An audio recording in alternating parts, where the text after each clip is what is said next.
come tour the school garden with me. So the backstory of the school garden, as I've been told, is that it was built with a grant for the special ed department maybe 10 years ago. And as you know, a garden is a ton of work. So the teacher who originally started it handed it off to a different family who then had other commitments and couldn't take care of it. So it was completely abandoned for like 3 years. And then the assistant principal came up to me and said, "Hey Laura, we know you love gardening. Would you want to try to resurrect the garden?" And I was like, "Sure, what's the expectation?" And they're like, "We have no expectations. We just don't want it to look like a weedy mess. Anything you do would be better than nothing." So that was really fun because it was like a blank slate. I could do whatever I want with it. All right, here's the first look at the gardens. That's my daughter Kayla. We got some really nice pokey weeds we'll have to take care of. Look at, these are some nice weeds. Okay, so we have, I counted 14 beds. And these two are interesting because they have spots for, they have little hooks where we can put string for stuff to grow up the strings. Cute little sign. All right, we'll do some before and afters. So the first year, I didn't have any like organization, and my family and I just like recruited a couple different families and came out and worked in the garden and got it weed free.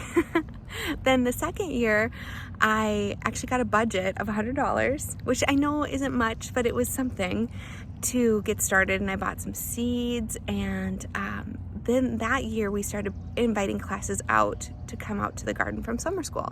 So I knew some of the summer school teachers want to come on out and give your kids a break and, you know, give yourself a break and come enjoy the garden for 20 minutes. We could do that once a week, you know?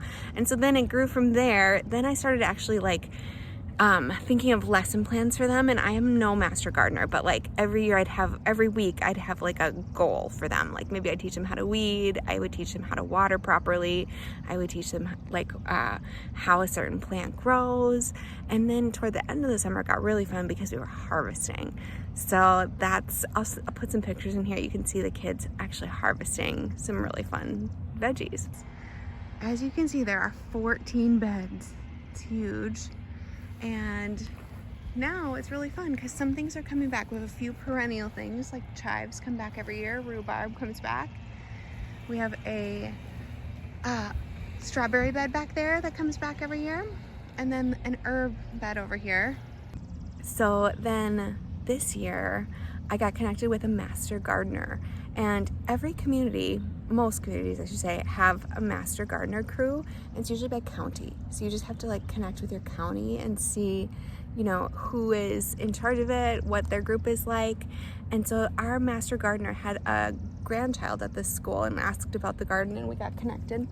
And then they came out and they're helping me do classes, so we can offer 2 days a week, 2 mornings a week for summer school. And TKC is like our summer childcare program, you know, for parents who are still working. So it's here in the schools, and so we have classes come out 2 mornings a week, and we have about 12 classes right now that come out, and it's a ton of kids then who get exposed to the garden and who get to plant and weed and water and learn about how gardens work. So it's been really good having that group support. So if I were to start from scratch with the school garden, a couple things I would do. I would start with my community master garden group, because they have the infrastructure, they have a budget, they have helpers and volunteers, and a lot of retired people who have more time on their hands. So that's really wonderful, and that's a great support if you have a group like that in your community. Then I would go to the PTA and just see what your budget is. My budget is small, but it's useful. This year I spent my budget $100. Doesn't go very far in a garden, but I called up our local dirt and mulch place and asked them if they would give us a special deal because it's for the school. And they gave us $100 worth of dirt, but they gave us a little more. They gave us a good deal, and they took away the delivery fee, which was really nice of them. So that was really great. Did you hear that rooster? And then the other thing I would do is recruit a team, because it depends on your watering situation. The watering has been the hardest part of the garden because they, it takes regular watering to keep a garden afloat, as you know. So, and people always ask what we do with the harvest of the garden. So last year we did not have much. It was very small and just like, you know, tomatoes. So what I did was I just brought Ziploc bags and I sent the garden harvest home with my students that were coming out to see the garden. And that was really, they were so proud of it because they had weeded and watered those vegetables all summer.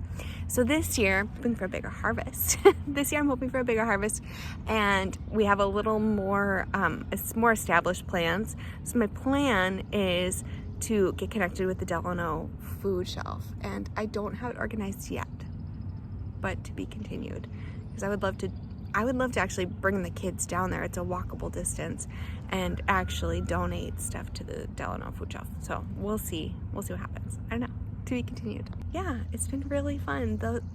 That's the kind of the process of the school garden, and I'll keep you updated.